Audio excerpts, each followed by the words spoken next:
Hi, I'm Dr. Patrick Denard, and today I'm going to share with you some thoughts on outpatient shoulder replacement, and specifically who is a candidate for outpatient shoulder replacement. As we know in healthcare and orthopedics specifically, more and more procedures are performed on an outpatient basis where people go home the same day.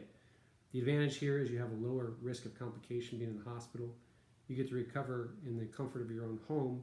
And for many people with private insurance plans, it can be much lower cost to have their procedure performed in a surgery center as opposed to a hospital. So who is a candidate for outpatient shoulder replacement?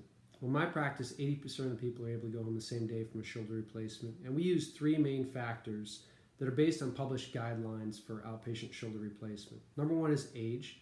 Ideally, people are under the age of 80 because that's a published risk factor for readmission. Number two, we look at health. We want to make sure the patient's free of major medical problems. Big barriers are sleep apnea with a setting over 12 at home.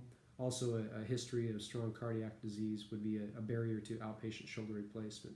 And the third factor that's important is that you have support at home. It's really necessary to have somebody around for the first 24 hours, and it's a good idea really for the first couple of weeks.